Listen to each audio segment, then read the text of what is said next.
I used to believe that 23 years of marriage meant something, that the man who stood beside me and promised "till death do us part" actually meant it. But I never imagined that my husband James would secretly take out a $2 million life insurance policy on me, then orchestrate what was supposed to look like an unfortunate boating accident during our anniversary weekend. What he didn't know was that I discovered his plan 3 weeks before our trip, and I was already 2 steps ahead, setting a different kind of ending in motion. Before we jump back in, tell us where you're tuning in from, and if this story touches you, make sure you're subscribed, because tomorrow I've saved something extra special for you. It's all set, James whispered into his phone, his voice barely audible from where I stood frozen in the hallway outside his home office. The payment just cleared. $2 million with the accidental death rider. She won't suspect a thing. I pressed my back against the wall, my heart hammering against my ribs. 23 years of marriage, and I'd never once eavesdropped on my husband's conversations. But the hushed tone, the closed door in the middle of a Tuesday afternoon, something had felt off. "Annie's completely on board," he continued, a smile evident in his voice. "She's already looking at properties in Costa Rica." Annie. My stomach clenched. Annie Blackwell, the new marketing director at James's firm. The woman he'd introduced to me at the company Christmas party just 4 months ago, her hand lingering, a bit too long on his arm, her laugh a bit too appreciative at his jokes. "The anniversary trip is perfect timing," James said. "Remote lake house, just the 2 of us. Nobody around for miles. Our 23rd anniversary was 3 weeks away. James had surprised me last month with the reservation, a luxury cabin, on Lake Serenity, 5 hours from our home in Woodhaven. Just you and me, Edie," he'd said, eyes twinkling. "No distractions, no interruptions, like our honeymoon." I'd been touched by the gesture, especially since our marriage had grown increasingly distant over the past year. James had been working longer hours, traveling more frequently. I'd attributed it to the pressure of the promotion he'd received last spring. Chief Financial Officer at Meridian Investments was no small responsibility. No body means no insurance. "Payout?" James said firmly, dragging me back to the horrifying present. "It has to look like an accident on the water. The policy just cleared the contestability period. Once it's done, we're set for life." My legs nearly buckled beneath me. The man I'd built my life with, the man who'd held my hand through cancer, treatment 6 years ago, who'd slow danced with me in our kitchen on countless Sunday mornings, was planning my death. I forced myself to breathe silently, to stay present. I'd spent 23 years supporting James's ambitions, managing our social calendar, maintaining our home, and caring for him when his ulcers flared up during stressful quarters. I'd given up my own career in architectural design to follow him to Woodhaven when Meridian recruited him. I'd believed we were partners. "I'll call you tomorrow with the final details," James said. "Love you too." I slipped into the guest bathroom just as his office door opened. I locked the door behind me and stared at my reflection in the mirror. My face looked the same. Shoulder-length auburn hair with carefully maintained highlights. To cover the gray, the smile lines around my eyes that James once called charming. But everything else had changed in the span of a 5-minute phone call. That night, I moved through dinner on autopilot, watching James across our dining table with new eyes. He looked exactly as he always had, distinguished at 54 with salt and pepper hair and reading glasses perched on his nose as he scrolled through his phone between bites of the roast chicken I'd prepared. "The Henderson account is almost locked in," he mentioned casually. "If we land it, it'll be the biggest client acquisition this quarter." I nodded, taking a sip of wine. "That's wonderful, honey. I was thinking for our trip, pack light. The weather should be perfect, so just casual things. Maybe that blue swimsuit I got you for Christmas." His eyes met mine, warm and seemingly sincere. The same eyes that had just discussed the logistics of my accidental drowning. "Of course," I replied, amazed at how steady my voice sounded. I'm really looking forward to it. Later, after James had fallen asleep, I lay awake beside him, my mind racing. I thought about the life insurance policy. $2 million. When had he taken it out? How had he hidden the paperwork, the medical exam that would have been required? I'd signed so many documents over the years, trusting him implicitly with our finances. I thought about Annie Blackwell, 15 years younger than me with her perfect blowout and designer suits. How long had their affair been going on? Had it started before or after they began plotting my murder? But mostly, I thought about what to do next. I could confront him, but what would that achieve? He'd deny everything. I had no proof beyond a conversation I'd overheard. I could go to the police, but again, what evidence did I have? A middle-aged woman claiming her successful, respected husband was planning to kill her would sound like paranoia or a bitter spouse inventing stories. I slipped out of bed around 3 a.m. and padded downstairs to James's office. The door was unlocked. He'd never worried about securing it from me. I sat in his leather chair and stared at his computer screen, the family photo we'd taken in Maui 5 years ago serving as his screensaver. My fingers hovered over the keyboard. I knew his password, or at least I had known it. James Edie 1999, our wedding year. I typed it in. Access denied. Of course. Another part of my life he'd shut me out of. By dawn, as sunlight began filtering through the plantation shutters, I'd made my decision. I wouldn't run. I wouldn't confront. Not yet. James had spent months meticulously planning my demise. He'd covered his tracks, arranged his alibi, secured his financial future. But he'd made one critical mistake. He'd underestimated me. As I heard James stirring upstairs, I closed his office door exactly as I'd found it and went to the kitchen to start the coffee. I had 3 weeks until our anniversary trip. 3 weeks to ensure that James's carefully orchestrated plan unraveled in a way he could never anticipate. "Morning, beautiful," James said, entering the kitchen in his robe, kissing my cheek like he had every morning for decades. I handed him his coffee, black with 1 sugar, and smiled.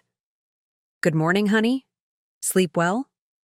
"Like a rock," he replied, unaware that his world was about to shift beneath his feet. I had work to do. My name is Edie Montgomery. At 52, I'd built what I thought was a stable, comfortable life in Woodhaven with James. Our Tudor-style home in Lakeview Estates was the envy of our social circle. 4 bedrooms, a chef's kitchen I'd designed myself, and a garden that had been featured twice in the local home tour. I stood in that kitchen now, mechanically chopping vegetables for a stew, trying to process the seismic shift in my reality. The knife moved rhythmically against the cutting board as I contemplated how I'd become the woman I was, and how that woman would respond to betrayal of this magnitude. Despite growing up in a household where my father controlled every aspect of our lives, I'd graduated with honors from Clemson with a degree in architectural design. By 28, I'd established a solid reputation at a prestigious firm in Charlotte. That's where I met James, at a charity gala where his investment firm was a major sponsor. He pursued me with the same determination he applied to landing major clients. 6 months later, we were engaged. I'd thought my father's controlling nature had taught me to recognize red flags in men. But James was different, attentive rather than controlling, confident rather than domineering.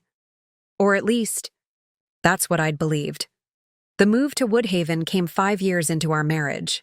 Meridian Investments had recruited James aggressively, offering him a role that would fast-track his career trajectory. I'd hesitated initially. My own career was flourishing. But James had looked at me with those earnest brown eyes and said, "This is our chance, Edie. We'll build something extraordinary together." So I'd agreed, negotiating a remote position with my firm that gradually dwindled as James's career demands increased. Preparing and narrating this story took us a lot of time, so if you are enjoying it, subscribe to our channel, It means a lot to us. Now back to the story. Without noticing, I'd transitioned from being an architect to being the architect of James's success, managing our social connections, hosting dinner parties for potential clients, creating the perfect home environment where he could decompress from his stressful days. The sound of my phone ringing pulled me from my thoughts.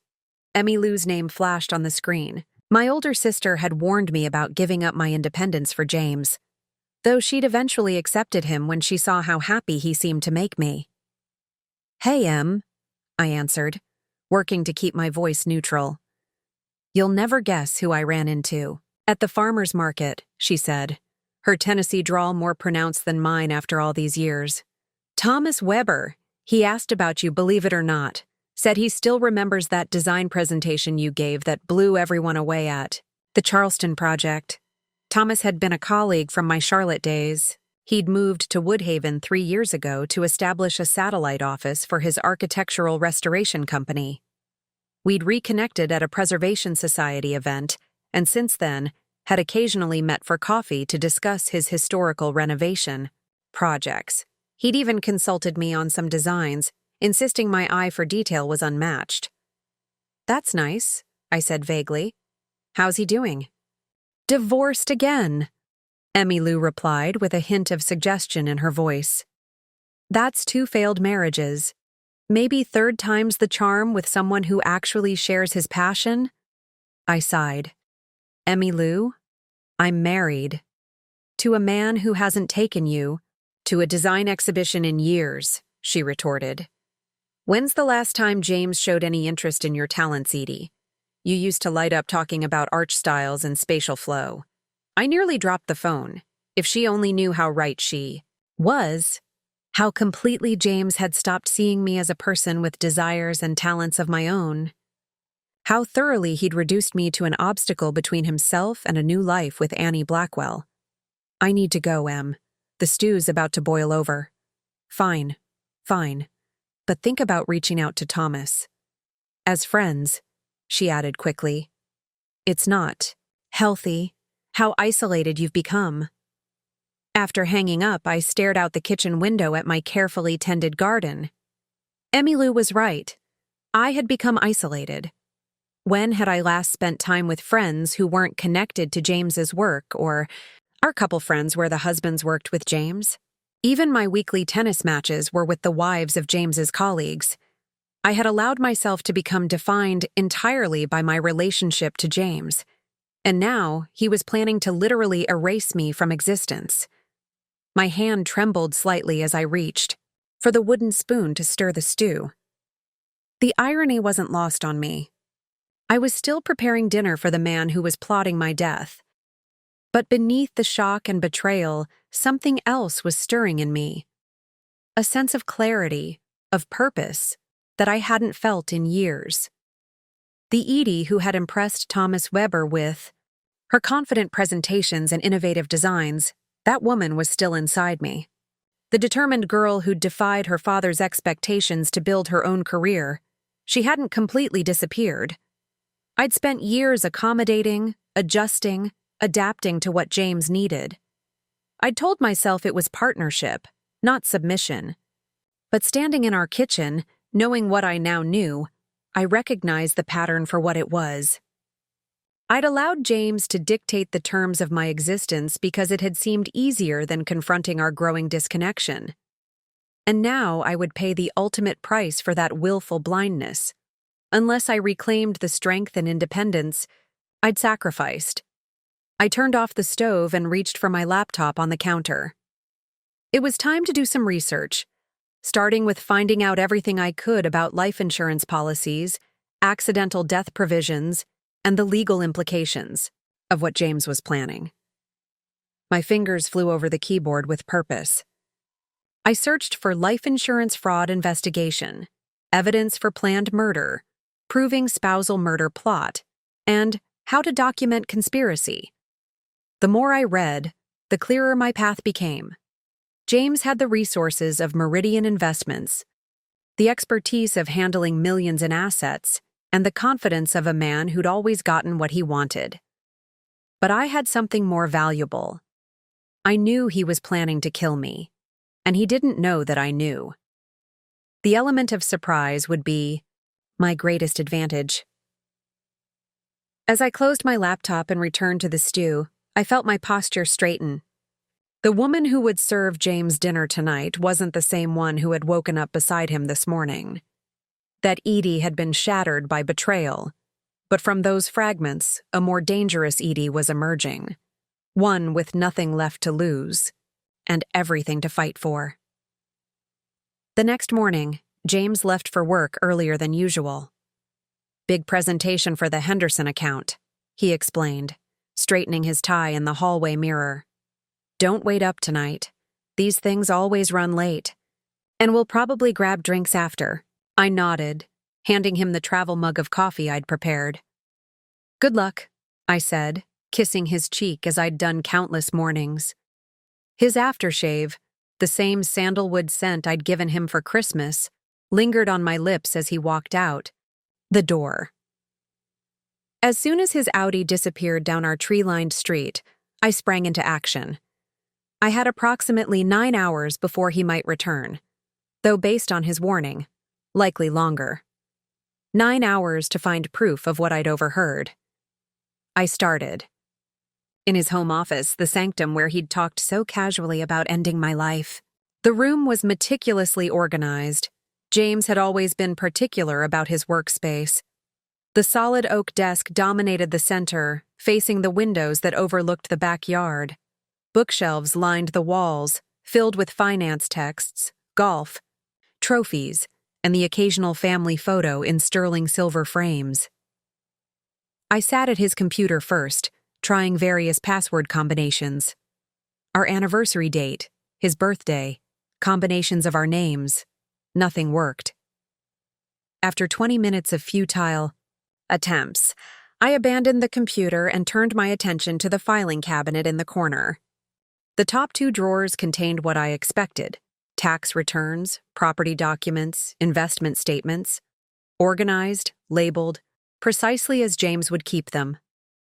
The bottom drawer, however, was locked. In 23 years of marriage, I'd never seen James use a key for this cabinet. I ran my fingers along the underside of the desk, then checked the potted plant by the window, and finally found it. A small key taped to the inside of James's dictionary, a book he kept prominently displayed but rarely opened. My hands trembled, slightly as I fitted the key into the lock. The drawer slid open smoothly, revealing several hanging folders. The first contained documents related to a bank account I'd never seen before, at First Maritime Bank in the Cayman Islands. Recent statements showed a balance of just over $300,000. The second folder contained a rental agreement for a beachfront property in Costa Rica, beginning next month, 2 weeks after our anniversary weekend. The lease was in the names of James, Montgomery, and Annie Blackwell. I felt my throat tighten. Not only was James planning to kill me, but he already had their new life together fully arranged. The third folder contained what I was looking for: a life insurance policy from Excelsior. Insurance dated 18 months ago. The beneficiary was listed as James Montgomery, and the death benefit was indeed $2 million, with a double indemnity clause for accidental death. Most disturbing was a notation about the contestability period ending last month, meaning the insurance company would no longer investigate claims as thoroughly. But as I flipped through the policy, something didn't add up. The medical exam date was from a time when I'd been in Tennessee, caring for Emmy Lou after her knee surgery. I distinctly remembered being away from Woodhaven for the entire week. Then I saw it, the signature on the medical forms. My signature, or at least a reasonable facsimile. James had forged my name on the medical documentation. I sat back in James's leather chair, the full weight of his deception crushing down on me. This wasn't a recent plan, a midlife crisis, or a sudden infatuation with Annie Blackwell. This had been calculated, arranged, and set in motion 18 months ago. Had he met Annie before then? Had our marriage been a facade for years while he methodically prepared for my removal? Every anniversary dinner, every weekend trip, every moment of intimacy, had they all been an elaborate performance while he waited for the contestability period to end? I carefully photographed each document with my phone, making sure to capture the account numbers, policy details, and forged signatures. Then I returned everything exactly as I'd found it, locked the drawer, and replaced the key in the dictionary. 18 months. The timeline disturbed me deeply. 18 months ago, we'd renewed our wills, making everything simpler and more streamlined. James had handled it all, having his firm's legal department draft the documents. I'd signed where indicated, trusting him completely. Now I wondered what those documents actually said.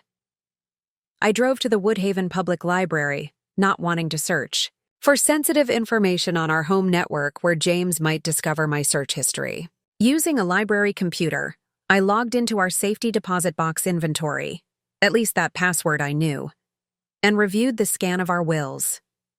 My hands went cold as I read through the document.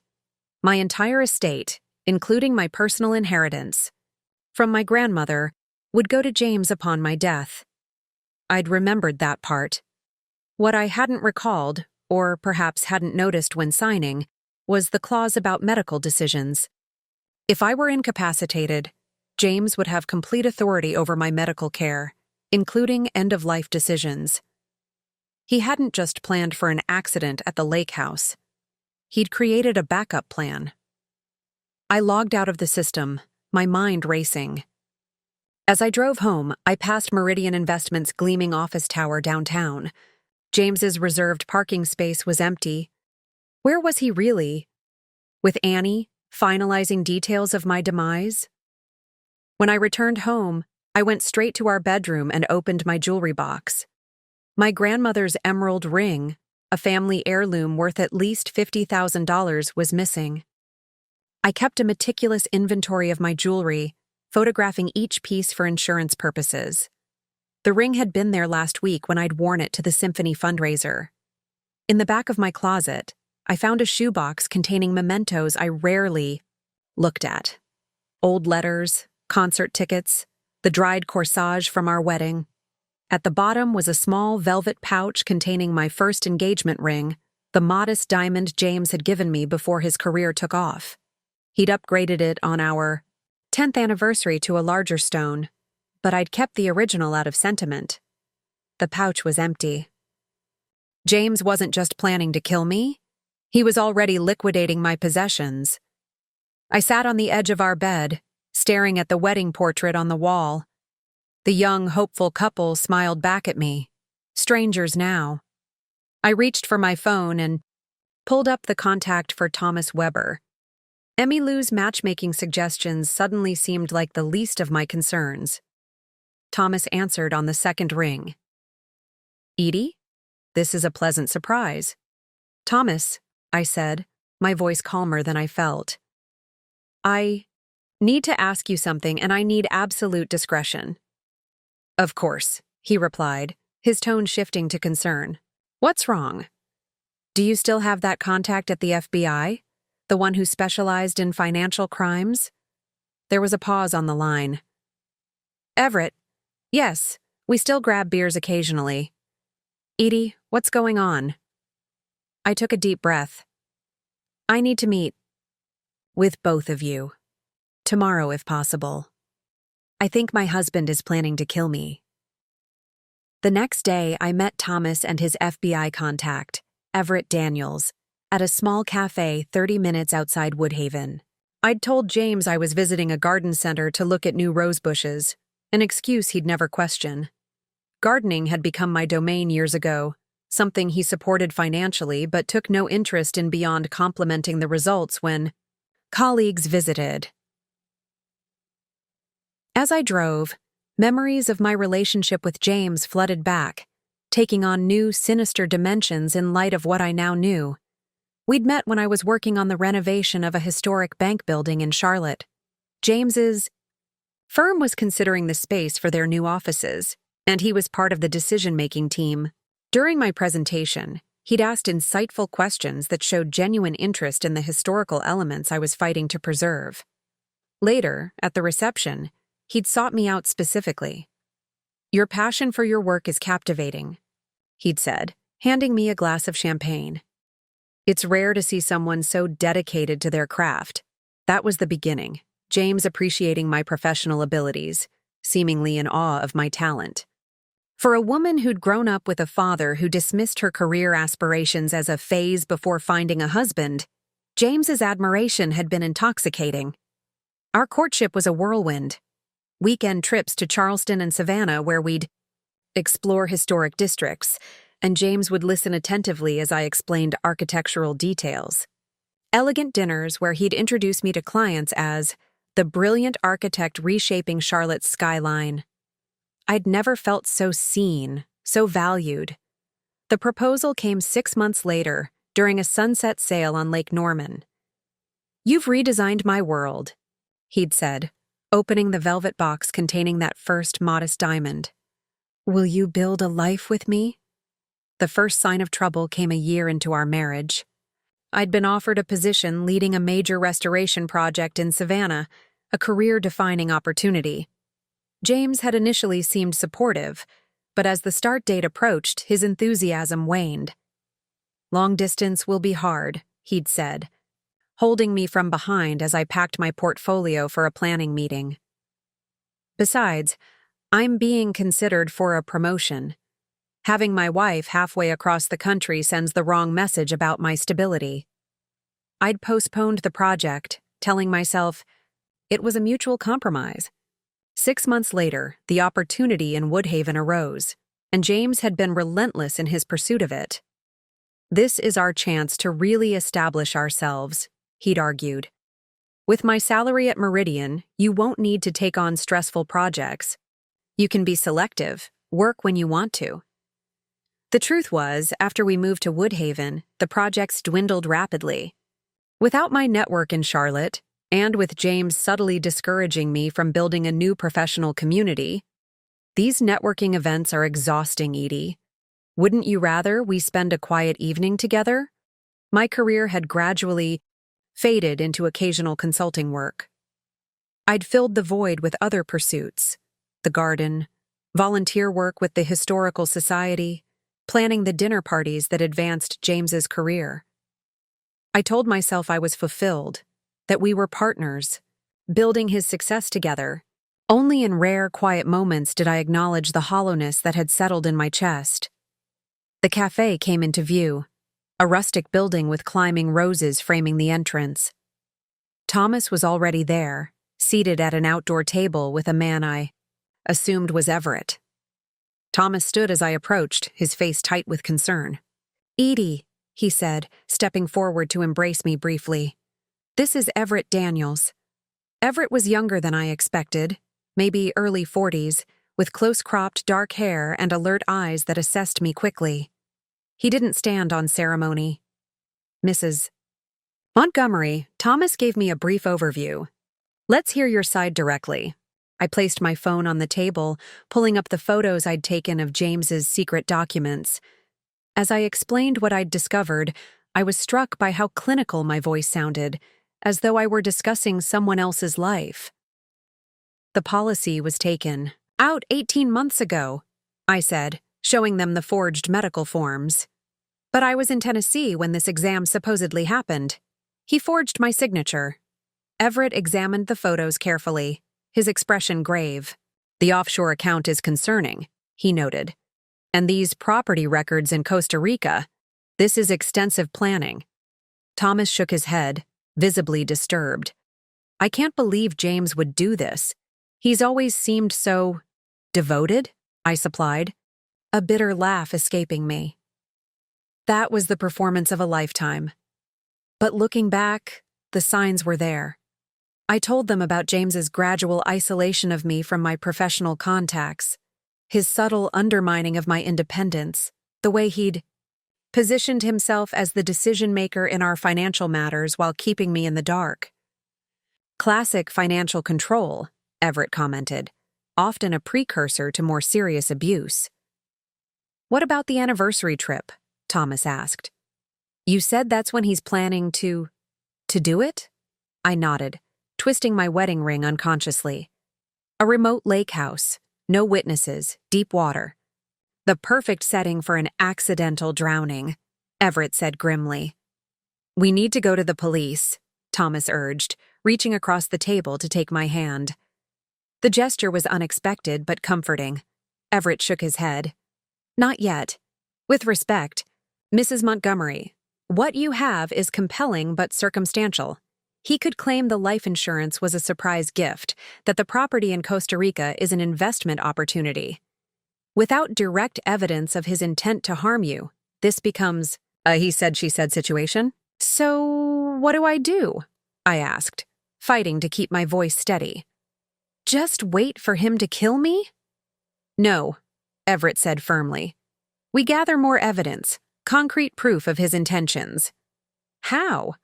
Everett glanced at Thomas, then back to me. You mentioned his mistress, Annie Blackwell. We start there. Then we set up surveillance on your upcoming trip. We'll need recordings, documentation of any preparations he makes. Thomas looked troubled. That puts Edie at risk. I'll be fine, I said, straightening my shoulders. James still thinks I'm the same compliant wife who spent 23 years supporting his ambitions. He has no idea what I'm capable of. As I drove home from the meeting, I realized something else about my marriage to James.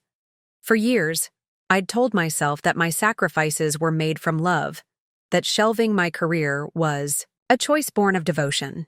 But perhaps the truth was more complicated. Perhaps I'd been hiding from the challenges of building my own path, finding it easier to derive my worth from James's success than to risk failure on my own terms. That woman, the one who had gradually surrendered her independence piece by piece, she was the one James thought he was planning to murder. But she had already begun to disappear, replaced by someone far more dangerous. The woman I had been before James, the one with nothing left to lose. That night, James returned home late as expected. I was already in bed, pretending to read a novel while my mind raced with everything I'd discussed with Thomas and Everett. When James slipped under the covers beside me, the familiar weight shifting the mattress, I had to suppress a shudder. How was your day?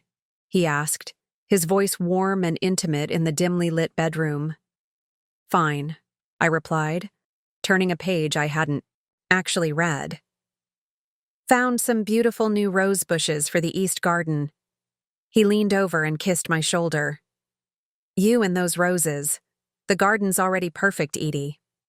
I smiled, the expression feeling like a mask stretched over my face. Nothing's ever perfect.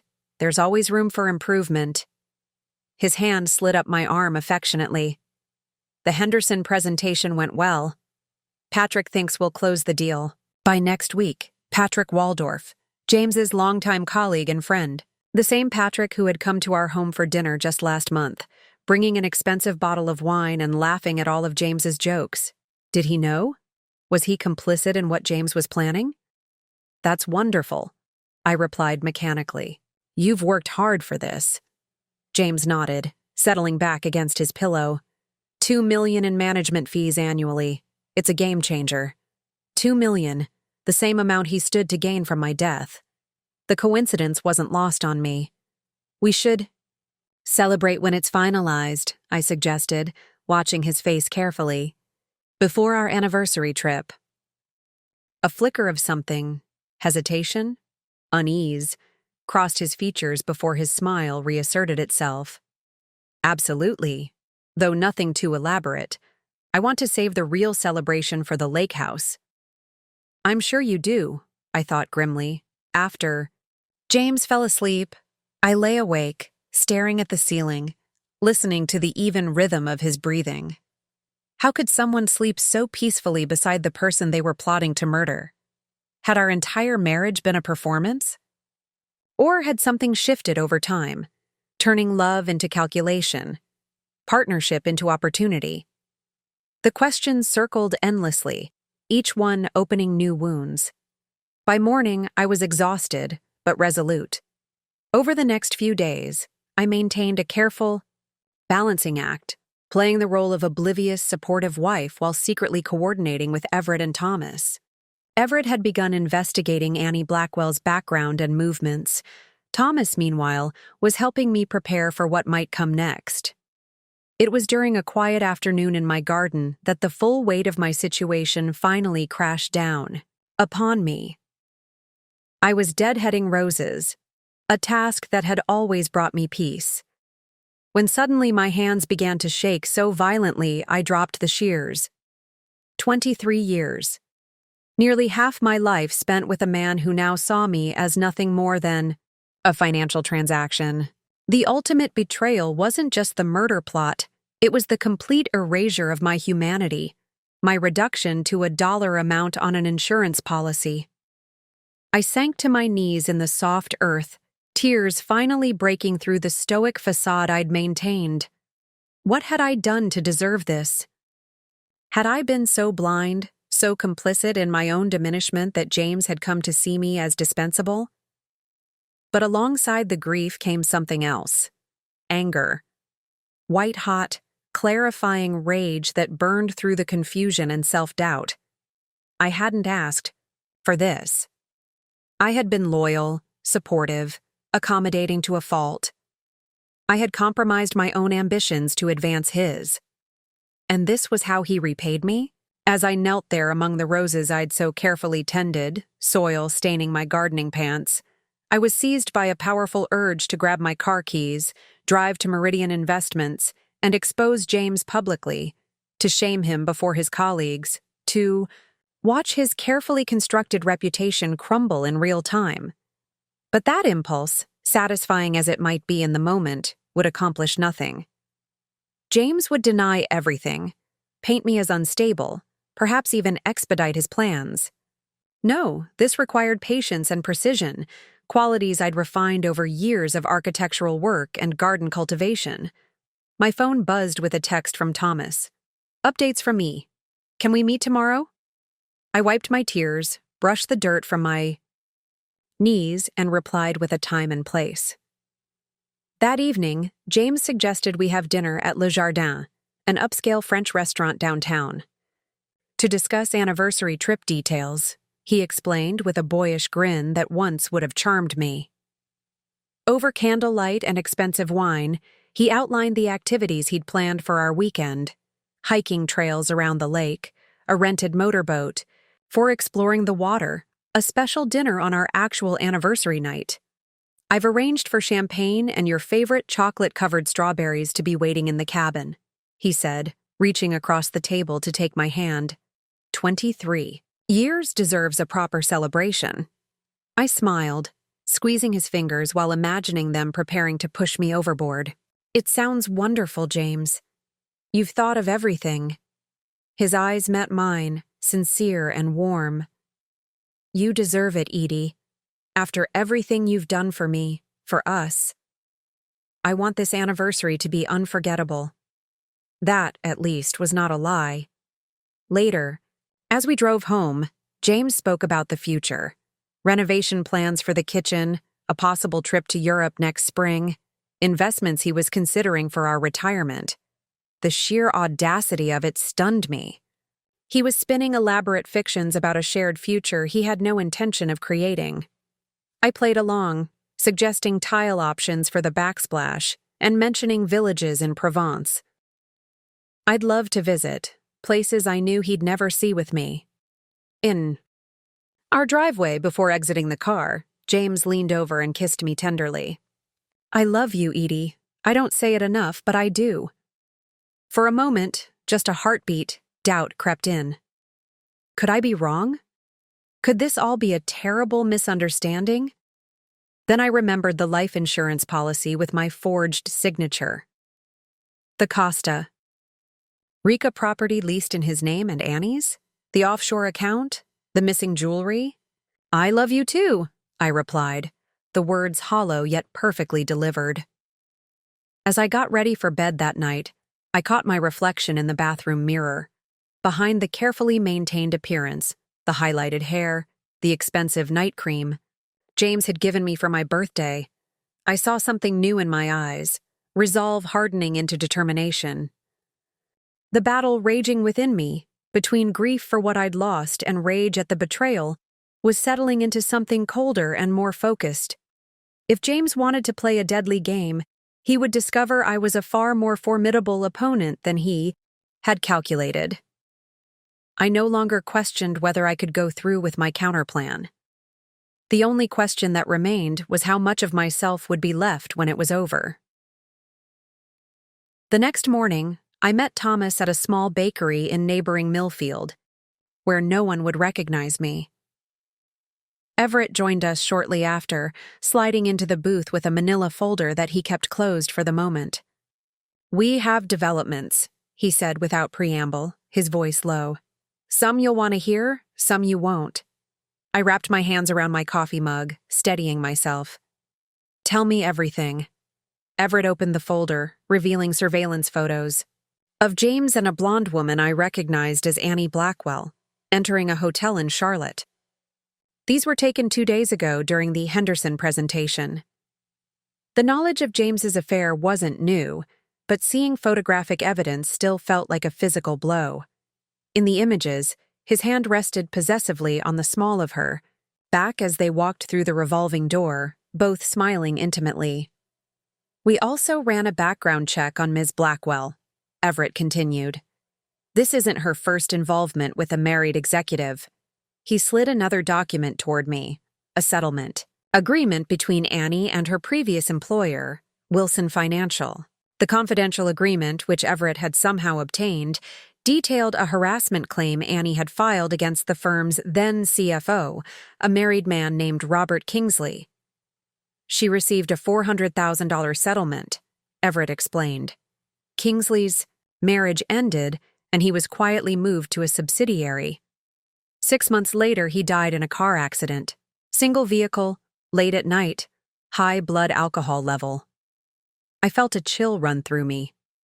"You think she was involved?" "Nothing was ever proven," Everett replied carefully. "But the interesting part is that Kingsley had recently changed his life insurance beneficiary to Ms. Blackwell, despite being divorced less than a year. She collected $750,000. Thomas leaned forward, his expression grim. "You're saying she's done this before?" "I'm saying there's a pattern worth noting," Everett clarified. "Ms. Blackwell has a history of becoming involved with married financial executives, benefiting financially and moving on." The revelation shifted something in my understanding. Perhaps James wasn't the mastermind I'd assumed.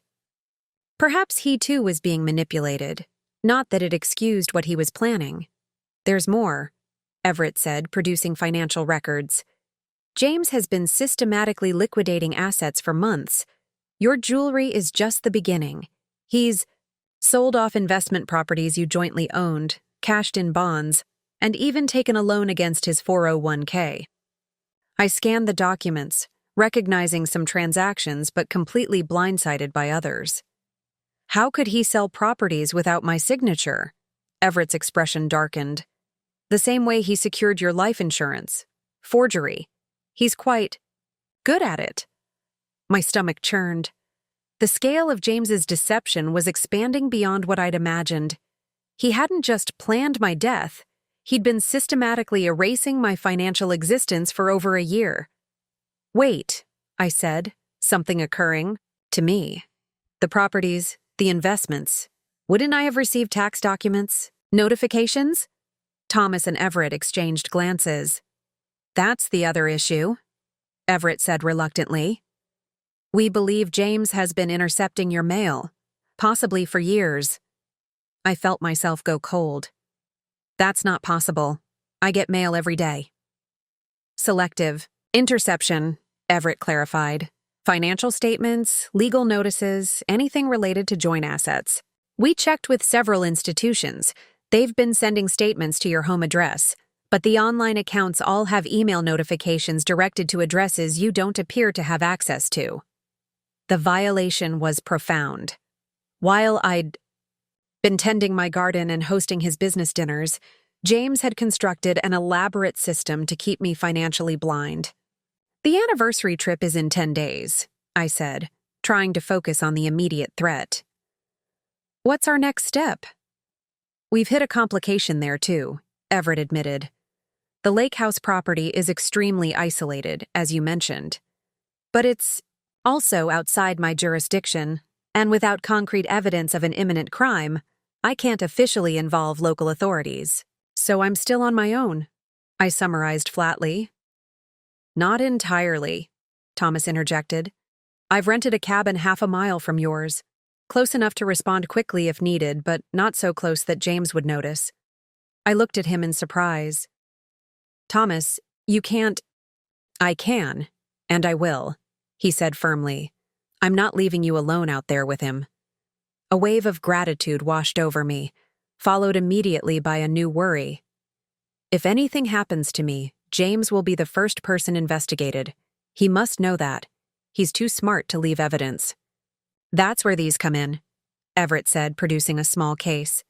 Inside were what appeared to be ordinary items: a tube of lipstick, a compact mirror, and a pendant. Recording devices, he explained. The lipstick contains a high-quality audio recorder with 48 hours of battery life. The compact has a camera that activates with a simple touch. The pendant is a GPS tracker with an emergency alert function.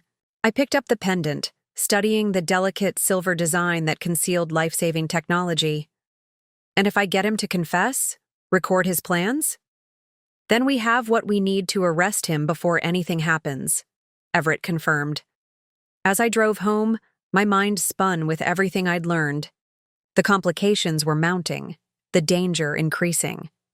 Not only was James planning to kill me, but he might be involved with a woman who had potentially done this before. My assets were disappearing, my mail compromised, my very existence being systematically erased. When I pulled into our driveway, I noticed an unfamiliar car parked outside, a sleek red BMW.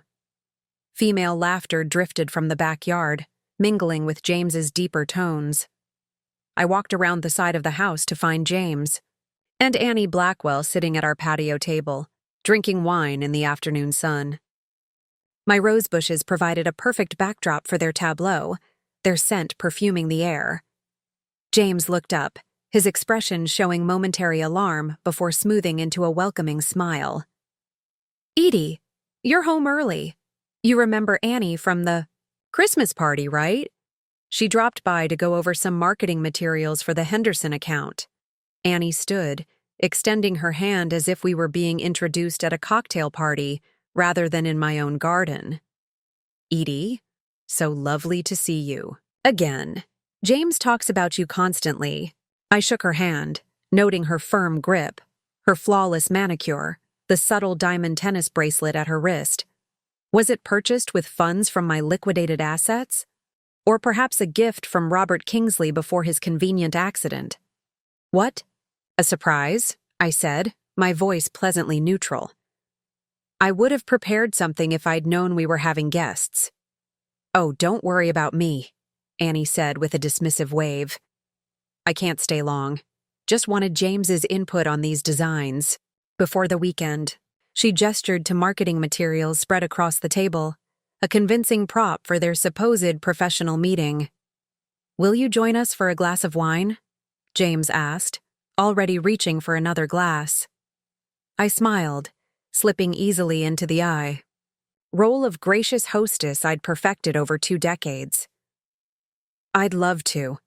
As I sat down across from the woman who planned to replace me and the husband who wanted me dead, I felt strangely calm. The surveillance equipment sat securely in my purse. Everett and Thomas were working on my behalf. And most importantly, I was no longer in the dark. Knowledge, even terrible knowledge, was power. And I intended to use every bit of it.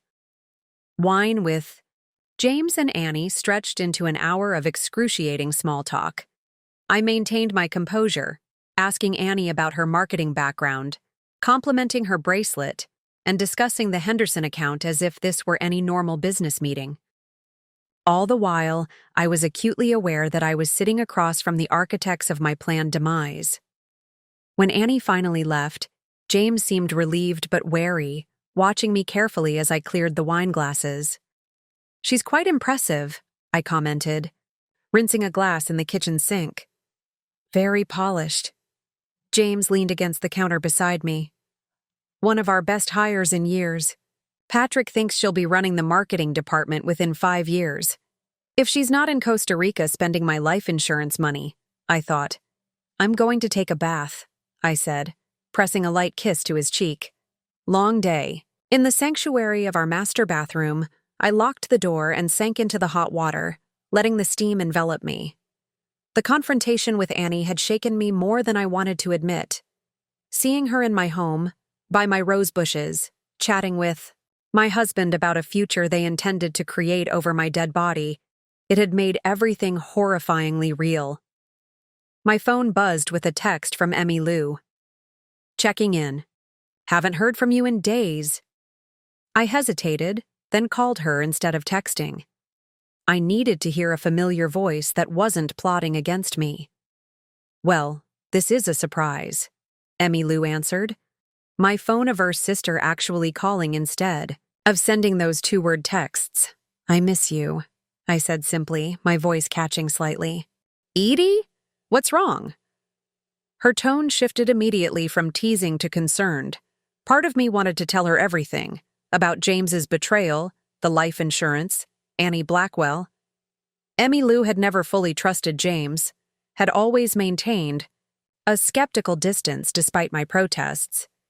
But involving her would only put her at risk. If James suspected I knew anything, who knew what he might do? "Nothing's wrong," I lied. "Just feeling a bit nostalgic. Thinking about Mom's old house in Knoxville." Emmy Lou didn't sound convinced, but she followed my lead. "Those summers on the porch swing. Remember how Dad would get so angry when we'd stay out after dark? But Mom would leave the porch light on anyway," I added, smiling at the memory. "We spoke for 20 minutes, reminiscing about our childhood home. The creaky third stair we'd always skip when sneaking in late, the apple tree we'd climb to escape our father's lectures." With every shared memory, I felt a piece of myself reconnecting to who I had been before James, to the core of me that still existed beneath decades of compromise. After we hung up, I remained in the cooling bathwater, thinking about that house, in Knoxville. Growing up with a controlling father had taught me to navigate difficult men, to anticipate their moods and adjust accordingly. I'd thought marrying James meant escaping that dynamic. Instead, I'd recreated it in subtler, more insidious ways. But my father, for all his faults, had also taught me something valuable. How to fight. "Montgomery women don't cower," my mother used to say, usually after standing her ground against one of his tirades. I'd spent 23 years cowering in small ways, yielding my career, my independence, my voice. Always in the name of partnership, of compromise. But there was no partnership with James. There never had been. Only a slow, calculated diminishment. As I dried off and slipped into my robe, a clarity I hadn't felt in years washed over me. I'd been approaching this situation as though I were the victim, gathering evidence, seeking protection, reacting to James's plans. But I was done reacting. From this moment forward, I would be the one setting events in motion. I walked into our bedroom where James was reading financial reports in bed, his reading glasses perched on his nose. The familiar domestic scene, one we'd enacted thousands of times, suddenly felt like a theater set, artificial and constructed. "James," I said, my voice stronger than it had been in years, "I want to talk about something important." He looked up, mild curiosity on his face. "What's on your mind?" I sat on the edge of the bed, turning to face him directly. "I've been thinking about my grandmother's emerald ring. I'd like to wear it for our anniversary dinner at the lake." His expression flickered just a microsecond of panic before his features rearranged into confusion. "Your grandmother's ring? I thought you kept that in the safe." "I did," I replied, holding his gaze steadily. But when I looked for it last week, it wasn't there. Neither was my original engagement ring. James set his papers aside, his body, language shifting subtly into defense. That's concerning. Are you sure you didn't move them? Maybe to wear them for the symphony fundraiser. I'm positive, I said calmly. Just like I'm positive about the document I found in your office drawer. The life insurance policy with my forged signature. The words hung in the air between us, like a live grenade. James went completely still, his expression frozen in a mask of shock that I couldn't tell was genuine or performed. Then he laughed, a forced, uncomfortable sound. Edie, what are you talking about? What were you doing going through my office drawers? I stood up, wrapping my robe tighter around me. I know everything, James. The policy, the offshore account, the property in Costa Rica. I know about Annie Blackwell and her history with married executives. I know about Robert Kingsley. The color drained from his face. For once in our marriage, James appeared to be at a complete loss for words. Here's what's going to happen, I continued, my voice level and controlled. We're going to go on our anniversary trip as planned. You're going to cancel whatever accident you've arranged. When we return, you're going to transfer all assets back into joint accounts where they belong. Then we'll discuss separation terms. That don't involve my death. James's shock gave way to something colder, more calculated. This is insane, Edie. You're having some kind of breakdown. There's no conspiracy, no plot. I took out a life insurance policy because that's what responsible couples do. The Costa Rica property is an investment opportunity I was researching. Annie Blackwell is a colleague. Nothing more. Save it, I cut him off. I have copies of everything. Documents, records, your conversations with Annie. If anything happens to me, anything at all, it goes straight to the police, the FBI, the board at Meridian, and every newspaper in the Key State.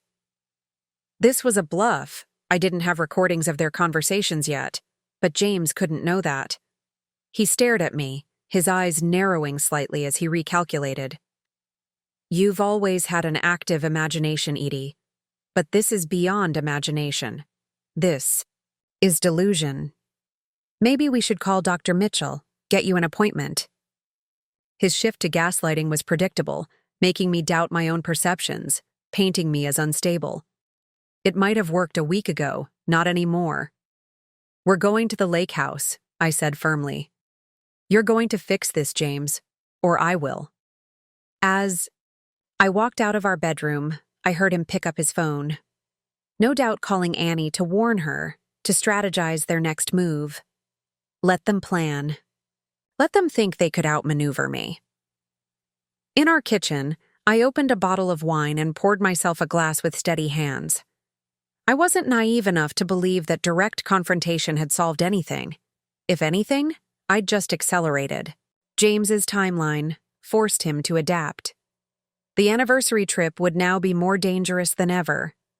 But I'd made my decision.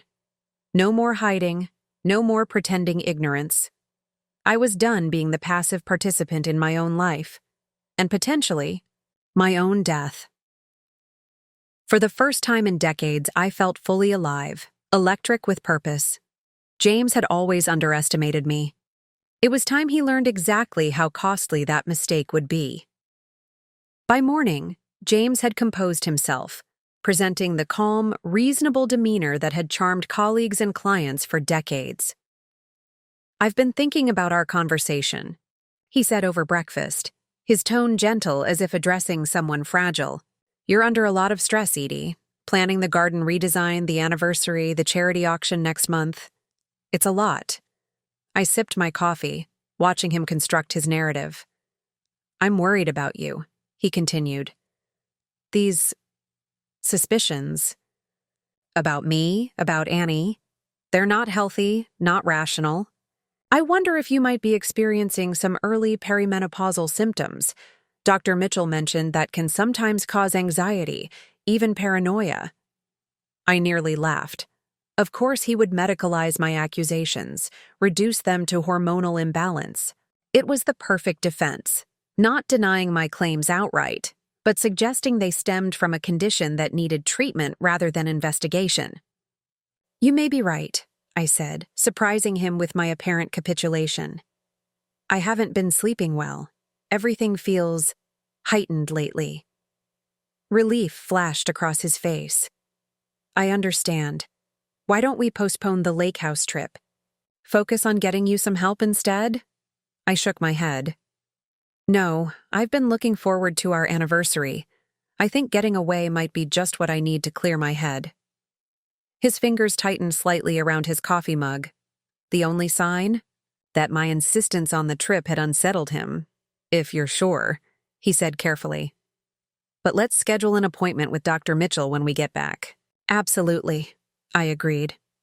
"I want things to be good between us, James, like they used to be." After he left for work, I immediately contacted Thomas and Everett. We needed to accelerate our plans. "He's rattled," I explained during our hasty meeting at Thomas's office downtown. "He tried to get me to cancel the trip, which confirms that's where he was planning to do it." "Does he suspect you have evidence?" Everett asked. "I implied I did," I admitted. "I needed to buy myself some time, make him hesitate." Thomas looked concerned. "You've essentially forced his hand. He'll either have to abandon his plan entirely, or adapt it." Everett finished grimly. "Possibly make it look like suicide instead of an accident. A distraught wife, suffering from paranoid delusions, takes her own life during what was meant to be a romantic getaway." The clinical assessment sent a chill through me, but I nodded. That tracks with his attempt to paint me as unstable this morning. "We need to be smarter, more prepared," Thomas said. He spread out a map of Lake Serenity and the surrounding area. "The cabin is here, completely isolated except for service roads. Cell reception is spotty at best. The closest neighbor is half a mile away, which is where I'll be staying." Everett pointed to various locations on the map. "I've spoken unofficially with local law enforcement. They'll have patrols in the area, but without an arrest warrant, they can't interfere unless there's evidence of immediate danger." The recording devices are our best chance, Thomas added. "If you can get James to admit to the plan, or catch him in the act of attempting something." I studied the map, committing the terrain to memory. "The cabin has a dock with a small motorboat. James mentioned taking it out on our anniversary night for a sunset cruise." "Perfect setting for an accident," Everett noted. "Isolated, deep, water, no witnesses." "Except we'll make sure there are witnesses," Thomas countered. "I'll be on the lake too, at a distance but close enough to intervene." I closed my eyes briefly, visualizing the cabin from the rental photos James had shown. Me. "What about the food and drinks? He could easily slip something into my glass during dinner." "Don't eat or drink anything you haven't prepared yourself or seen prepared," Everett advised. "If necessary, fake consumption. Pretend to sip, discard drinks when he's not looking. And keep the emergency alert pendant on you at all times," Thomas emphasized. "One press and both Everett and I will be notified immediately." We spent the next hour developing contingency plans for various scenarios. What if James invited Annie to join them after disposing of me? What if he had accomplices? What if he'd already prepared the cabin with surveillance or traps? I need to search his office again, I realized. He must have more detailed plans, somewhere. Notes about exactly how he intends to do this. "Too risky," Everett cautioned. "If he catches you searching now, after your confrontation, it could accelerate his timeline."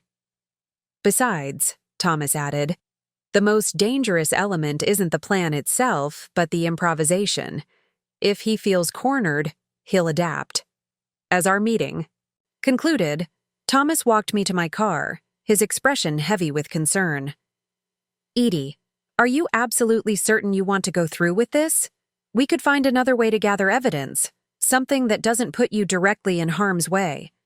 I turned to face him, appreciating his concern but resolute in my decision. "This isn't just about gathering evidence anymore, Thomas. It's about reclaiming my life. For too long, I've allowed James to direct everything, my career, my social circle, my daily routines. I won't let him direct my exit, too.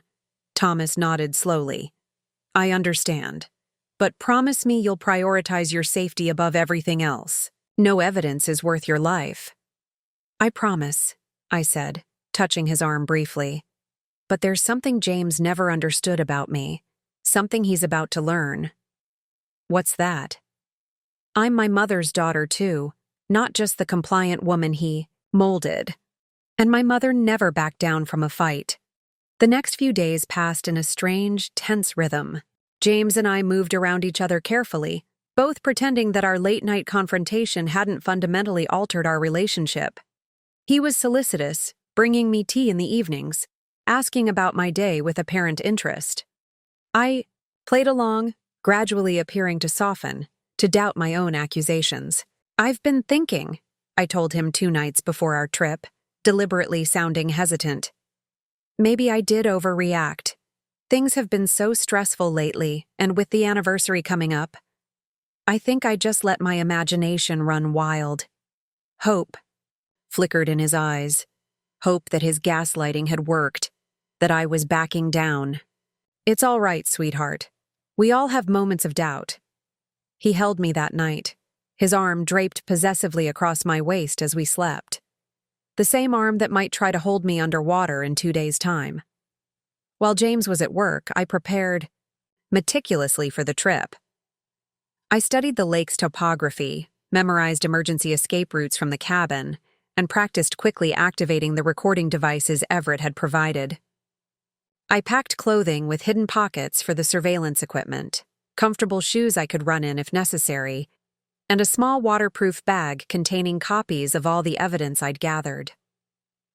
The night before our departure, I called Emmy Lou. On last time, just checking in before we go off-grid for the weekend, I explained, keeping my tone light. You know how spotty the reception is at these secluded places. You haven't done off-grid in 20 years, Edie, she said with a laugh. James is usually glued to his phone even on vacation. This time's different, I replied. 23. Years deserves our full attention. Well, call me when you get back. I want all the details, except the ones that would make me uncomfortable as your sister. I swallowed hard, suddenly aware this could be our last conversation. Emmy Lou? I love you. You know that, right? Of course I do, she replied, her voice softening. I love you too. Is everything okay? Everything's fine, I assured her. Just feeling sentimental about this anniversary. After we hung up, I sent a pre-drafted email to Thomas with instructions to forward it to Emmy Lou if something happened to me. It contained everything. The evidence against James, explanations of what I'd discovered, and my love for her. As I finished packing, I caught my reflection in the bedroom mirror. The woman staring back looked outwardly unchanged, still the polished, controlled Edie Montgomery that James had cultivated. But behind my eyes blazed something new, a fierce determination to not just survive his plot, but to ensure he faced consequences for every betrayal, large and small, that had led to this moment. Tomorrow we would drive to Lake Serenity. And one way or another, my marriage to James would end there. The 5-hour drive to Lake Serenity was a masterclass in pretense. James drove with one hand on the wheel, the other occasionally squeezing my knee in affectionate gestures that now made my skin crawl. We discussed innocuous topics, a neighbor's renovation project, an article he'd read about sustainable investing, the unseasonably warm weather. Perfect for boating, he commented, glancing at me with a smile that didn't quite reach his eyes. I've arranged for a sunset cruise on our anniversary night, just the 2 of us on the water. Sounds romantic, I replied, returning his smile while my heart hammered in my chest. The surveillance pendant hung around my neck, disguised as a simple silver locket. The lipstick recorder was tucked securely in my purse. The compact camera was in the pocket of my light jacket. All 3 had been tested repeatedly. As we turned onto the gravel road leading to the cabin, Dense pine forest closed in around us, blocking out much of the afternoon sunlight. The isolation was immediate and absolute, exactly what James needed for his plan. "Here we are," he announced as the cabin came into view. It was larger than I'd expected, a 2-story timber structure with a wraparound porch and floor-to-ceiling, windows facing the lake. Under different circumstances, I might have found it charming. "It's beautiful," I said, forcing enthusiasm into my voice. "You chose well." James beamed with pride, as though my approval validated his selection of the perfect murder site. We carried our luggage inside, and I took the opportunity to survey the layout. Open concept main floor with kitchen, dining, and living areas. A steep staircase leading to what I assumed was the bedroom and bath. Multiple doors and windows, good for potential escape routes. "The bedroom has the best view," James said, guiding me upstairs with a hand on the small of my back. The master suite occupied the entire second floor, a spacious room dominated by a king-sized bed and a wall of windows overlooking the lake. The bathroom was equally impressive, featuring a deep soaking tub positioned to take advantage of the view. "Perfect for relaxing after a long day," James commented, gesturing to the tub. "Or for staging a drowning," I thought grimly. "I love it," I said, setting my suitcase beside the bed. "Should we unpack or explore a bit first?" "Let's explore," he suggested. "I want to show you the dock and boat." I followed him outside and down a winding path to the water's edge. A wooden dock extended about 30 feet into the lake, where a sleek motorboat was moored. James helped me step aboard, his grip on my hand firm as the boat rocked slightly beneath us. "She's a beauty," he said, running his hand along the polished railing.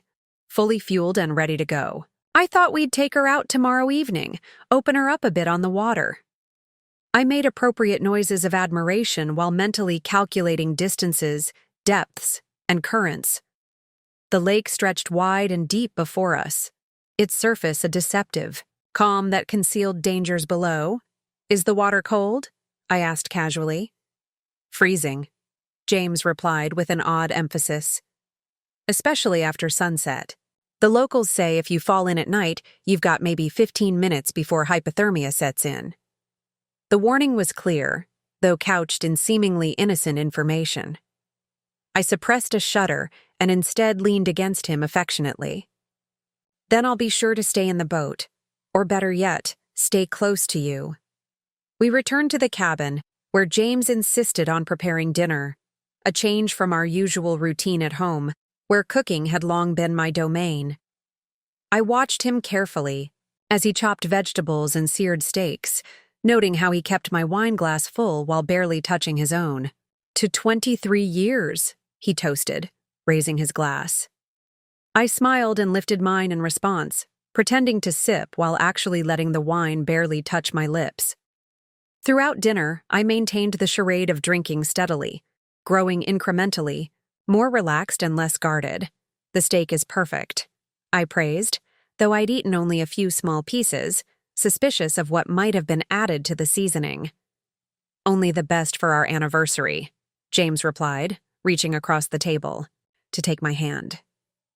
His thumb traced circles on my palm, a gesture that once would have felt intimate but now seemed predatory. "I'm so glad we came," I said, adding a slight slur to my words. "I think I was just stressed before, imagining things." Relief flashed across his face, quickly concealed. "We all get overwhelmed sometimes. The important thing is that we're here now, together." After dinner, he suggested we sit on the porch with our wine. The sun was setting over the lake, painting the water in shades of gold and crimson. In the distance, I spotted a small boat, Thomas, maintaining his promise to keep watch. As darkness fell, I continued my performance of increasing intoxication, dropping innocent comments that suggested my suspicions were fading, that I was abandoning any protective measures. "I feel silly now, all those accusations," I murmured, letting my head rest against James's shoulder. Sometimes I think I watch too many of those true crime shows. He stroked my hair, his touch possessive. It's forgotten, Edie. Let's just enjoy our time here. When I pretended to stumble slightly on our way back inside, James was quick to support me, his arm slipping around my waist. Maybe we should get you to bed. You've had quite a bit to whine. I nodded, allowing him to guide me upstairs. In the bedroom, I fumbled with the buttons of my blouse, playing up my supposed intoxication. Would you help me? My fingers aren't cooperating. James obliged, his movements efficient rather than tender. I noticed how his eyes kept darting to my wine glass on the nightstand, checking how much I'd consumed.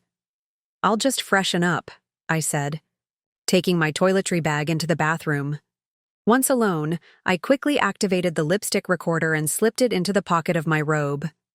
The pendant remained around my neck, and I positioned the compact camera on the vanity, angled toward the bedroom. I splashed water on my face and took several deep breaths.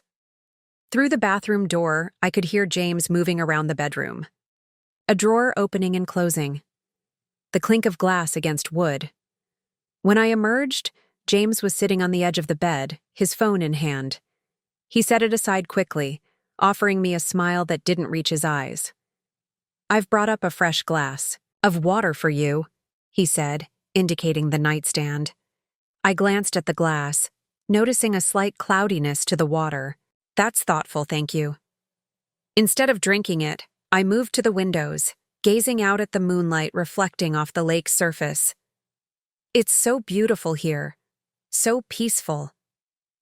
James came to stand behind me, his hands resting on my shoulders. In the window's reflection, I could see his expression, calculating, assessing, as though measuring the distance from our position to the lake below. Tomorrow will be even better, he promised, his voice soft but filled with an anticipation that had nothing to do with romance. A perfect day for our perfect anniversary. I leaned back against him, playing my part to perfection while the recorder captured every word, every nuance of this macabre performance we were both engaged in. I can't wait, I whispered, turning to face him, for everything tomorrow brings.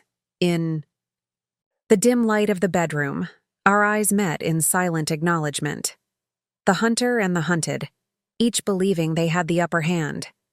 But only one of us knew that tomorrow night would not end as James had planned. As I lay beside him in the darkness, listening to his breathing even out in sleep, I stared at the ceiling and silently rehearsed every step of what was to come. One mistake, one miscalculation, and I would not live to see another sunrise over Lake Serenity. Morning dawned clear and bright over Lake Serenity. I woke before James, slipping quietly from bed to stand at the window. The lake stretched before me, its surface glassy and still in the early light. Somewhere across that expanse, Thomas was watching, waiting. The knowledge steadied me. I heard James stir behind me. "Good morning, beautiful," he said, his voice husky with sleep. "How are you feeling?" I turned, offering a slightly pained smile. "A bit of a headache. Too much wine last night, I think." He nodded sympathetically. "I'll make you some coffee. That always helps." The day unfolded with a surreal normalcy. We hiked a nearby trail, James pointing out local flora as though we were any vacationing couple enjoying nature. We ate lunch at a small cafe in the nearest town, 15 miles away. I was careful to maintain the appearance of someone gradually, letting go of suspicions, becoming more relaxed and trusting. By late afternoon, we were back at the cabin. James opened a bottle of champagne. "To get the celebration started," he explained, pouring me a generous glass. I sipped cautiously, watching him over the rim of my flute. "What time are we taking the boat out?" "Just before sunset," he replied. "Around 7. I've packed a special dinner to enjoy on the water." His eyes gleamed with anticipation that turned my stomach. "Why don't you get ready? Wear that blue dress I love. It matches the water." Upstairs, I prepared methodically. The blue dress, appropriate for a celebration or a funeral, slipped over my head. The pendant hung at my throat. The compact camera and lipstick recorder were secured in a small, waterproof bag I could tuck into my bra if necessary. I'd practiced retrieving them quickly, ensuring I could access them even if soaking wet. I applied makeup carefully, staring at my reflection. "You can do this," I whispered to myself. "You will survive this." When I descended the stairs, James was waiting with 2 fresh glasses of champagne. "You look stunning," he said, his eyes traveling appreciatively over me. If I hadn't known better, I would have believed the admiration was genuine. "Thank you," I replied, accepting the glass but only pretending to drink. "Shall we go?" The walk to the dock seemed both endless and too brief. The sun hung low in the sky, casting long shadows across the water. James helped me into the boat. With exaggerated care, his hand lingering on my waist. "Let me get this all set up," he said, removing a cooler and picnic basket from a storage compartment. He arranged an elegant spread on the small table at the stern: wine, cheese, strawberries, chocolate. A perfect anniversary celebration. A perfect alibi. As he untied the mooring ropes, I activated the lipstick recorder and slipped it into the small pocket sewn into the side of my dress. The pendant was already sending GPS coordinates to Thomas and Everett. The compact camera remained in my clutch, ready. James piloted the boat toward the center of the lake, the motor purring smoothly beneath us. The shore receded, the cabin growing, smaller until it was just a speck among the trees. All around us, water stretched in every direction, deep and cold and unforgiving. "Beautiful evening," James commented, reducing the speed as we reached what he apparently deemed a suitable spot. Far from shore, far from witnesses. "Perfect," I agreed, watching him pour wine into crystal glasses he'd brought specifically for the occasion. "You've thought of everything." He handed me a glass, his smile confident. 23 years deserves something special. I raised my glass in a toast but didn't drink. Instead, I gazed out at the sunset, the fiery colors bleeding across the sky. "Do you remember our wedding day?" I asked softly. "How nervous you were during your vows." James chuckled, moving to sit beside me. I was terrified I'd forget the words. "You promised to cherish and protect me," I reminded him, my voice even. "To be faithful until death parted us." His expression flickered, caution entering his eyes. "I meant every word." "Did you?" I turned to face him fully. "Did you mean it when you took out that life insurance policy without telling me? When you forged my signature on the medical forms? When you leased property in Costa Rica with Annie Blackwell?" The wine glass in his hand stilled halfway to his lips. For a long moment, silence stretched between us, broken only by the gentle lapping of water against the boat's hull. Then James's face transformed, the mask of loving husband slipping away to reveal something colder, harder. "You're still on this? I thought we'd moved past your paranoid delusions." I reached into my clutch and removed a folded document, a copy of the life insurance policy with my forged signature highlighted. "Paranoid delusions don't come with documentation." "James," he set down his glass with deliberate care. "Going through my private papers?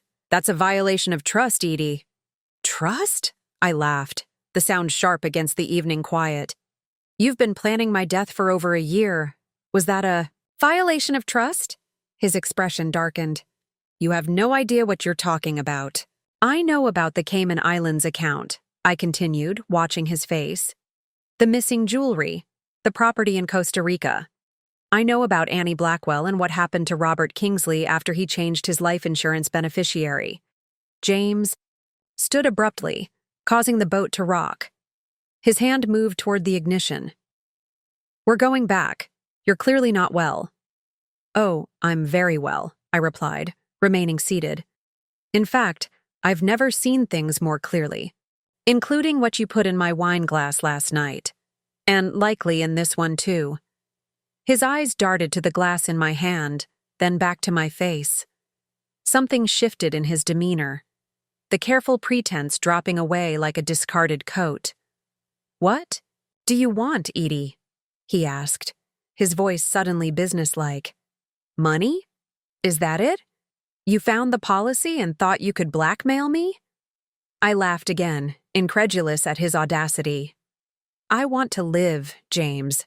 Something you decided I shouldn't do anymore." "Don't be dramatic," he scoffed, though tension radiated from him. "No one's trying to kill you. Then why did you research drowning deaths in this lake? Why did you take out a $2 million policy on me with an accidental death rider? Why are you leaving in 2 weeks for Costa Rica with your mistress?" His jaw tightened.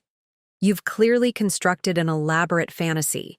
Perhaps we should get you some help when we return." "The only one who needs help is you," I replied, standing to face him. The boat rocked beneath us, water slapping against its sides.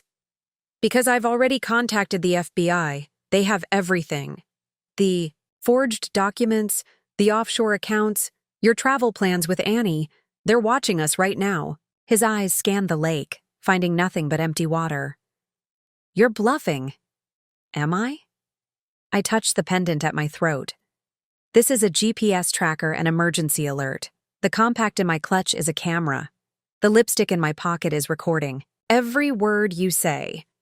Fury transformed his features, twisting the face I'd loved for 23 years into something unrecognizable. In one swift movement, he lunged toward me, grabbing my shoulders. "You stupid, interfering bitch," he snarled, all pretense abandoned. "You couldn't just drink the wine, could you? Couldn't just have one last perfect evening before a tragic accident? Had to play detective?" I activated the pendant's emergency signal as his fingers dug painfully into my arms. "So you admit it? You were planning to kill me tonight?" "What choice?" "Did I have?" he demanded, his grip tightening. "You became a liability years ago, taking up space, spending money, contributing nothing. At least this way your life would have had some value, $2 million worth." I tried to pull away, but his grip was like iron. "James, let go of me. It's over."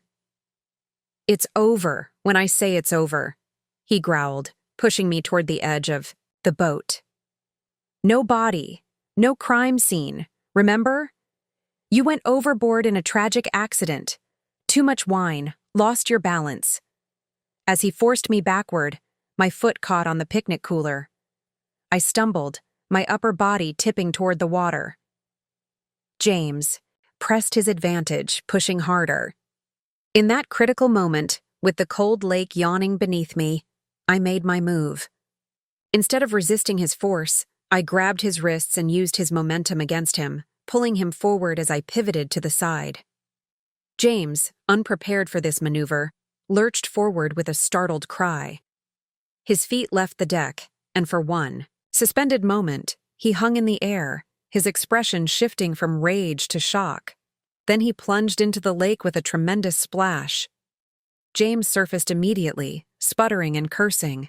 The frigid water shocked his system, his expensive clothes now sodden weights dragging him down. He flailed toward the boat, panic replacing rage in his eyes.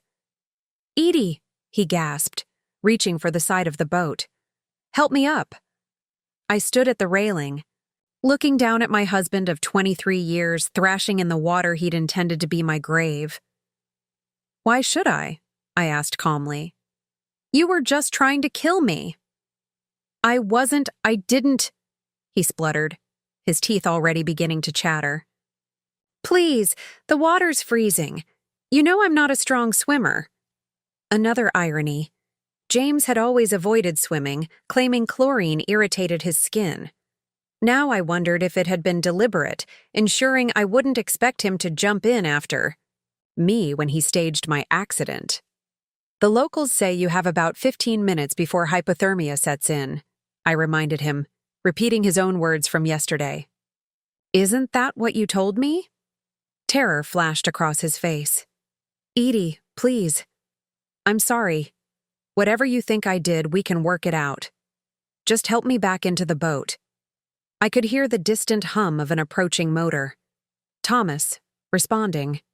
To my emergency signal, I had maybe 2 minutes before he arrived. Confess, I demanded, holding up my phone to record. Tell me exactly what you plan to do tonight. Then I'll help you. James clung desperately to the boat's edge, his knuckles white with strain. Fine. Yes, I planned it. The wine was laced with sedatives. I was going to wait until you were disoriented, then push you overboard. Make it look accidental. The insurance would pay out, and I'd start fresh with Annie in Costa Rica. Now help me up. His confession was clear, unambiguous, and now recorded, along with his earlier outburst on the lipstick device. One more thing, I said, as his strength visibly waned. Did Annie help plan this? Yes, he gasped, slipping lower in the water. It was her idea initially. She'd done it before, with Robert. Edie, I'm freezing, please! I reached down and grasped his wrists, pulling with all my strength. James was heavier than I expected, his waterlogged clothes adding substantial weight. For a moment, I feared I might tumble in alongside him. Then he was half over the railing, collapsing onto the deck in a soaking heap. He curled into himself, shivering violently, his lips tinged blue. Thank you, he whispered through chattering teeth. Thank you. I wrapped a blanket around him, not out of compassion, but necessity. I needed him alive to face justice. Thomas's boat approached rapidly, cutting through the darkening water. Behind it, I could see flashing lights on the shore. Everett had mobilized local law enforcement as promised. Within minutes, Thomas pulled alongside us, concern etched on his face. Edie, are you all right? I'm fine, I assured him, gesturing to James's huddled form. Better than him. Thomas helped secure the boats together, then came aboard. His eyes widened at the sight of James shivering under the blanket. What happened? He confessed, I said simply, holding up my phone. I have it all recorded. He also tried to push me overboard. I defended myself. James looked up, recognition dawning through his misery. Thomas Weber? What the hell are you doing here? Saving Edie's life, Thomas replied coldly. Something you clearly had no interest in. We guided both boats back to shore, where 3 police cruisers and an ambulance waited. Everett stood with the local sheriff, his FBI credentials ensuring full cooperation. James was immediately taken into custody, still wrapped in the blanket, still shivering uncontrollably. As the officers led him away, he looked back at me one last time, his expression a complex mixture of hatred and disbelief. You planned this, he said, his voice barely audible. You outmaneuvered me. No, James, I corrected him. I survived you. There's a difference. After giving my statement to the authorities, providing all the evidence I'd gathered, and turning over the recording devices, I found myself standing alone on the dock. The lake stretched before me, now dark and dotted with reflected stars. The same water that was meant to claim my life now rippled peacefully, indifferent to human schemes. Thomas approached quietly, stopping beside me. The sheriff says they're also picking up Annie Blackwell tonight. Your evidence about her involvement with Robert Kingsley opened up that case for review as well. I nodded, a complex wave of emotions washing over me. Relief, exhaustion, lingering. Fear and something else, a tentative sense of freedom. 23 years, I murmured. All that time, and I never really knew him. Or perhaps he never really knew you, Thomas suggested gently. He clearly underestimated your strength. I smiled faintly, watching the last patrol car pull away, taking with it the man who had been the center of my world for over 2 decades. The man who had nearly ended my life, but had instead given me an unexpected gift, the chance to reclaim it entirely. It's over, I said, more to myself than to Thomas. It's finally over. But as I stood there on the moonlit dock, I realized that nothing was over. In fact, something entirely new was just beginning. 6 months later, the doorbell chimed as I placed the final architectural drawing on the conference table. My first solo design project in nearly 20 years, the renovation of a historic theater downtown, was ready for client presentation tomorrow. I walked through the sunlit living room of my new condo to answer the door. Emmy Lou stood there, arms full of grocery bags. "I brought dinner," she announced, breezing past me into the kitchen. "And wine. We're celebrating tonight." "What are we celebrating?" I asked, helping her unpack fresh vegetables and pasta. She pulled a newspaper from her purse and placed it on the counter with a flourish. The headline read, "Montgomery and Blackwell sentenced in murder for insurance plot. 15 years for James, 12 for Annie," Emmy Lou summarized, uncorking the wine. "Justice served." I nodded, taking in the news with a calm that would have surprised my former self. The trial had been mercifully brief, the evidence overwhelming, James's recorded confession damning. Annie had tried to pin everything on him, but her history with Robert Kingsley had sealed her fate. "To justice," I said, accepting a glass from my sister. "And to second chances." The month since Lake Serenity had transformed my life in ways I could never have anticipated. After selling the house, which James had never actually transferred out of our joint ownership, I'd purchased this downtown condo, just 3 blocks from the architectural firm that had eagerly rehired me. "Thomas called," Emmy Lou mentioned, casually, a knowing smile playing at her lips. "He wanted to know if you were free for dinner tomorrow night." I felt a warmth spread through me that had nothing to do with the wine. Thomas and I had been taking things slowly, friendship gradually deepening into something more meaningful. He understood my need for independence after so many years of subtle control. "I might be," I replied, smiling. "After my client presentation." "Look at you," Emmy Lou said, pride evident in her voice. "Back in the professional world, dating again, living downtown. Mom would be so proud." "Of which part?" I laughed. "Catching my murderous husband or redesigning the Majestic Theater?" "Both," she said firmly. "But mostly of you reclaiming yourself." After dinner, while Emmy Lou flipped through design magazines, I stepped onto my balcony. The city stretched before me, lights twinkling as dusk settled. So different from the isolated suburban existence I'd lived with James. I thought about how close I'd come to losing everything. Not just my life, but my identity, my potential, my future. James had spent years methodically diminishing me, preparing me to be erased completely. What he hadn't counted on was that beneath the accommodating wife he thought he knew, the real Edie, determined, resourceful, and fierce, had been waiting to reemerge. My phone buzzed with a text from Thomas. "Thinking of you. Good luck with the presentation tomorrow." I smiled, typing back, "Thanks. Dinner after sounds perfect." As I looked out at the city, my city now filled with possibilities, I felt a profound gratitude. Not for surviving James's plot, though that certainly mattered, but for the unexpected gift his betrayal had granted me. The chance to discover who I truly was, and who I could still become. The woman who had driven to Lake Serenity 6 months ago no longer existed. In her place stood someone stronger, wiser, and finally, truly free. Some people spend their entire lives never knowing their own strength.